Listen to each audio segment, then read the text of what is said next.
Audio Jungle.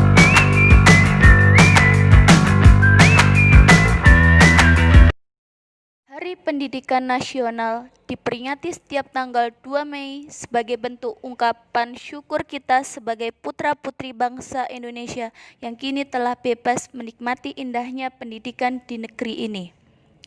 Berbicara pendidikan nasional, kita tidak boleh melupakan jasa-jasa salah satu tokoh pahlawan kita, yaitu Ki Hajar Dewantara, sang bapak pendidikan nasional. Sosok pahlawan yang telah mengangkat derajat pendidikan di negeri ini.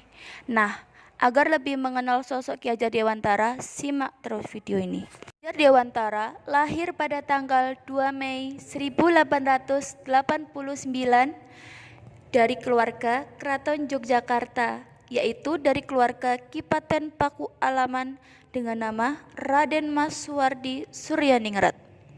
Sebagai golongan ningrat, Suwardi mendapatkan hak untuk mengenyam pendidikan yang layak oleh kolonial Belanda. Ia menamatkan pendidikan dasar di ELS, Sekolah Dasar Eropa atau Belanda. Kemudian sempat melanjutkan ke Stovia, Sekolah Bumi Putra, tetapi tidak sampai selesai karena beliau sakit. Setelah tidak berhasil menyelesaikan pendidikannya, Suwardi mengawali karirnya sebagai penulis dan wartawan di beberapa surat kabar, antara lain Sediomo, Medan Java, The Express, Otosan Hindia, dan lain-lain. Suwardi tergolong sebagai penulis yang handal. Tulisan-tulisannya komunikatif, tajam, dan patriotik sehingga mampu membangkitkan semangat anti-kolonial bagi pembacanya. Selain ulet sebagai wartawan muda, ia juga aktif dalam organisasi sosial dan politik pada tahun 1908.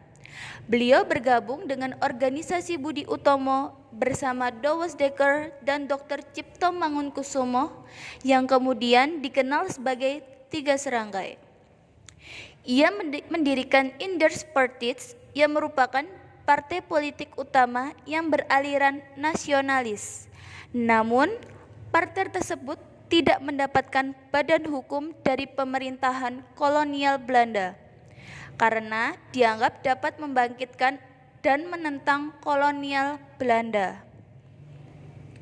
Kemudian pada tahun 1913, pemerintah Hindia Belanda berniat mengumpulkan sumbangan dari warga termasuk pribumi untuk merayakan 100 tahun kemerdekaan negeri Belanda dari penjajahan Prancis.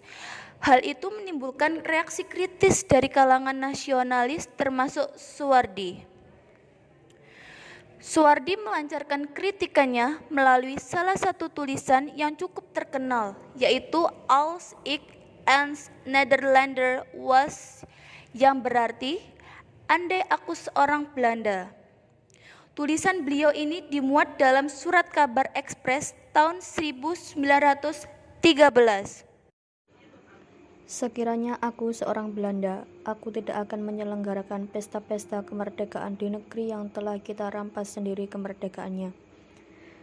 Sejajar dengan jalan pikiran itu, bukan saja tidak adil, tetapi juga tidak pantas untuk menyuruh si Inlander memberikan sumbangan untuk dana perayaan itu. Ide untuk menyelenggarakan perayaan itu saja sudah menghina mereka, dan sekarang kita keruk pula kantongnya. Ayo teruskan saja penghinaan lahir dan batin itu. Kalau aku seorang Belanda, hal yang terutama menyinggung perasaanku dan kawan-kawan sebangsaku ialah kenyataan bahwa Irlanda diharuskan ikut mengongkosi suatu kegiatan yang tidak ada kepentingan sedikit pun baginya. Karena tulisan-tulisannya itu, ia kemudian dijatuhkan hukuman internering atau hukum buang tanpa proses peradilan. Atas permintaannya, dia dihukum buang di Pulau Bangka. Namun atas permintaan kedua rekannya dari Tiga Serangkai yang juga mendapatkan hukum buang karena membela Suwardi, mereka bertiga dibuang ke Belanda. Kesempatan itu mereka gunakan untuk mendalami pendidikan. Suwardi kembali ke Indonesia pada bulan September 1919.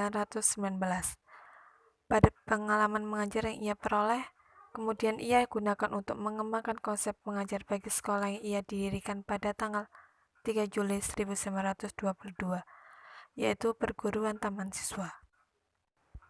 Saat berusia 40 tahun, ia mengganti namanya menjadi Ki Hajar Dewantara.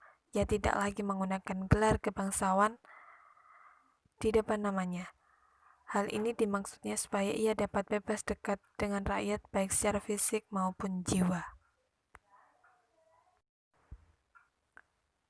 Semboyan dalam sistem pendidikan yang dipakainya kini sangat dikenal di kalangan pendidikan Indonesia. Secara utuh, semboyan itu dalam bahasa Jawa yang berbunyi Ing ngarsa sing tulada, ing madya mangun karsa, tutwuri handayani. Di depan memberi contoh, di tengah memberi semangat, di belakang memberi dorongan. Semboyan ini masih tetap dipakai dalam pendidikan Indonesia hingga sekarang. Ki Hajar Dewantara meninggal dunia di Yogyakarta tanggal 26 April 1959 dan dimakamkan di Taman Wijaya Brata. Nama Ki Hajar Dewantara tidak hanya diabadikan sebagai nama seorang tokoh dan pahlawan yang tanggal kelahirannya yaitu tanggal 2 Mei yang dijadikan sebagai Hari Pendidikan Nasional, tetapi juga ditetapkan sebagai Bapak Pendidikan Nasional.